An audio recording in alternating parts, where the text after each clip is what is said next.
Première étape de ce tour du monde des campus universitaires, l'Afrique du Sud de Johannesburg. Au Cap, les étudiants du pays sont en colère. Cause de leur courroux, les frais de scolarité exorbitants et surtout le silence assourdissant des autorités. Résultat, la rentrée universitaire prévue en octobre a été repoussée. Les manifestations ont dégénéré en affrontements avec la police. Le point avec Andrea Benisti.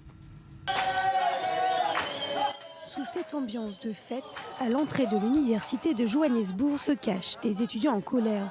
Ils sont venus manifester contre l'augmentation des frais scolaires. Le gouvernement a décidé de les augmenter de 8% l'année prochaine. Les élèves sont mécontents et les revendications sont claires. Les frais d'université doivent tomber, l'éducation gratuite pour notre génération. C'est pour ça qu'on est ici. L'augmentation déjà prévue l'an dernier a été repoussée. Les étudiants attendent un geste des responsables de l'université. L'université doit faire parvenir une demande d'action de classe à la Cour constitutionnelle contre le gouvernement pour une éducation décolonisée et gratuite. C'est quelque chose qu'ils peuvent faire tout de suite et cela nous rapprocherait immédiatement beaucoup plus d'une éducation gratuite. Mais la faculté de Wits n'est pas de cet avis. La promesse d'une hausse des frais de scolarité permet à l'établissement un apport financier plus important.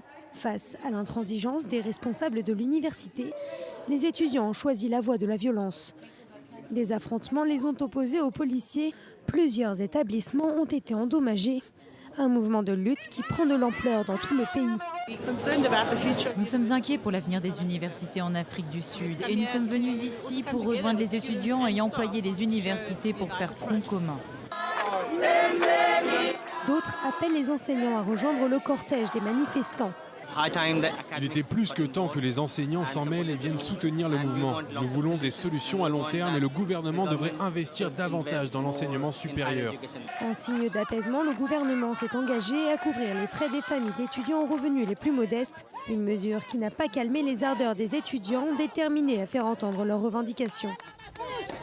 Et de l'ambiance incandescente des campus sud-africains, on va passer à l'ambiance plus feutrée, plus studieuse des campus américains, notamment celui de l'université de Portland. C'est là-bas qu'un cinéaste israélien opposant au mouvement BDS s'est invité pour tester le niveau de soutien des étudiants américains à la cause palestinienne. Jonathan Serrero. Oui, son nom, Ami Horowitz, l'Israélien, s'est donc fait connaître pour ses actions contre le mouvement BDS pro-palestinien, notamment sur le territoire américain. Alors son but à cet Israélien n'est pas tant de dénoncer les opérations menées par le mouvement contre Israël, mais de dévoiler l'ampleur du travail opéré par l'organisation de boycott anti-israélien au sein des campus américains. Et au regard de la vidéo enregistrée par Ami Horowitz, on peut dire que le travail opéré par le BDS fonctionne.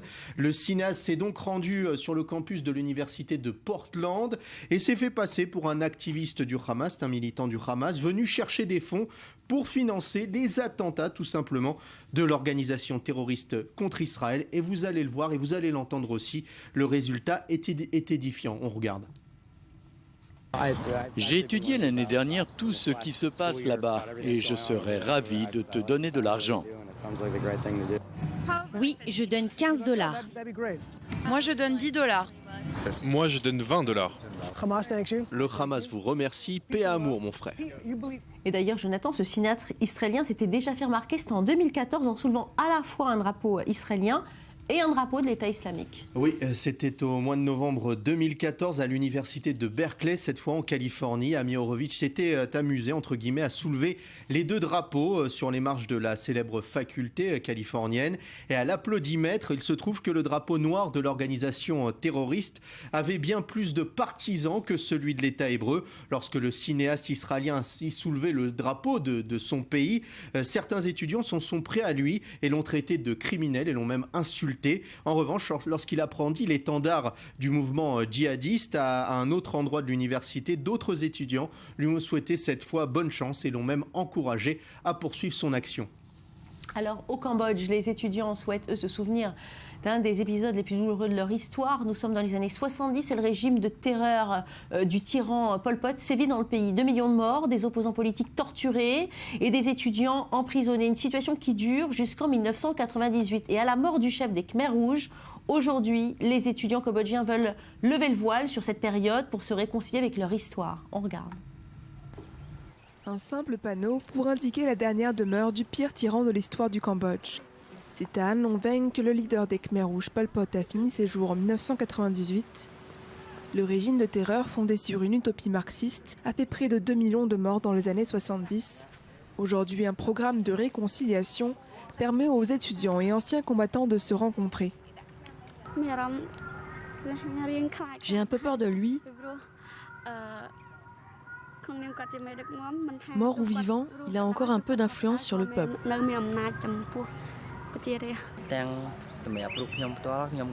Certains membres de ma famille sont morts pendant le régime Khmer Rouge.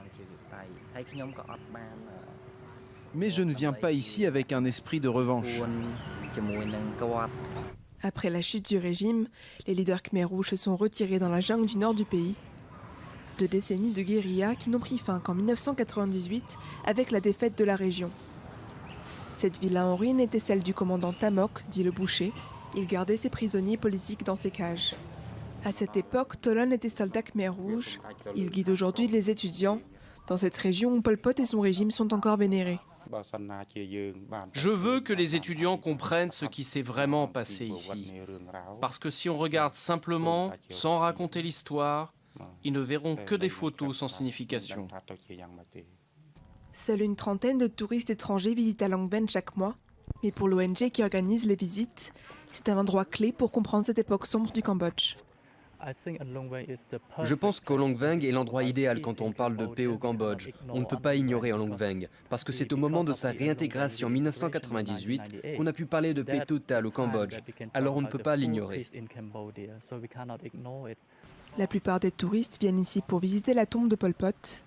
Le frère numéro 1 est mort dans des circonstances obscures, sans avoir été jugé pour ses crimes.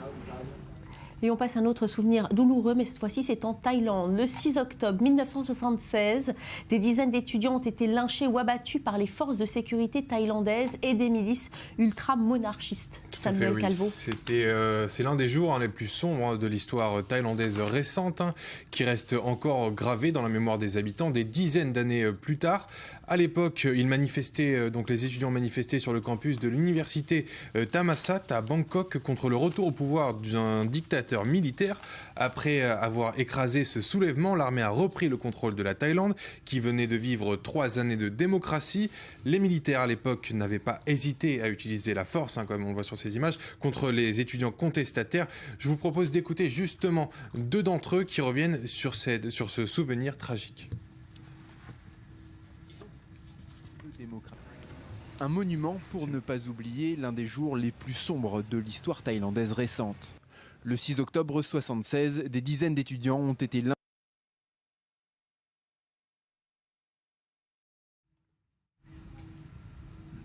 40 ans après le souvenir n'a jamais été aussi douloureux, puisque la Thaïlande est à nouveau dirigée par un gouvernement militaire.